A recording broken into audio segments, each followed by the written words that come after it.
एक जंगल में छोटा सा हाथी रहता था। वो एक दिन अपनी माँ के पास गया और इसे पूछा कि क्या वो तालाब के पानी में खेल सकता है। इसकी माँ ने इसे इजाजत दे दी और उसे एहतियात से खेलने को कहा। छोटा हाथी खेलने गया और एक बंदर और एक पांडा के साथ बहुत मजा किया। जब एक बड़ा हाथी पानी पीने आया तो छोटा हाथी ने इसका इस्तकबाल किया। जब सूरज की किरणें पानी पर पड़ी तो छोटे हाथी ने अपनी और बड़े हाथी की परछाई तालाब में देखी। उसने सोचा कि वो बड़े हाथी से मुशाबे है और उसने बड़े हाथी के बड़े दांत देखे।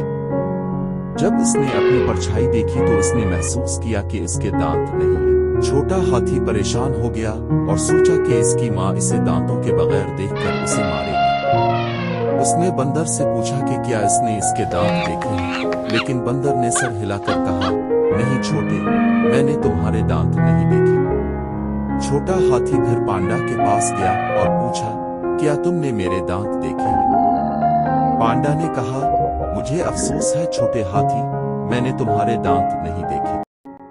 छोटा हाथी ने अपने दांत ढूंढने के लिए घोड़े से पूछा, क्या तुमने मेरे दांत देखे हैं? घोड़े ने कहा, नहीं छोटे हाथी, मैंने तुम्हारे दांत नहीं देखे। छोटा हाथी फिर ज़राफ़ा के पास गया और पूछा, क्या तुमने मेरे दांत देखे हैं? नरुई ने नीचे देखकर कहा, नहीं छोटे हाथी, मैंने तुम्हारे दांत नहीं देखे, लेकिन तुम्हें अपने दांतों की देखभाल करनी चाहिए थी। छोटा हाथी की आंखों में आंसू आ गए और उसने शेर से पूछा, क्या तुमने मेरे दांत देखे हैं? शेर के बड़े धाड़ के बावजूद उसकी आवाज दम तोड़ गई और उसने कहा, मुझे अफसोस है छोटे हाथी, मैंने तुम्हारे दांत नहीं देखे। छोटा हाथी बहुत परेशान था और वो रोने लगा। इसी दौरान उसकी माँ वहां आई और उसे रोते हुए देखकर पूछा, तुम क्यों रो रहे हो? छोटा हाथी ने डरते डरते कहा, मैंने अपने दांत खो दिए। इसकी माँ हंस पड़ी और कहा, तुम अभी बच्चे हो, तुम्हारे दांत अभी नहीं निकले हैं।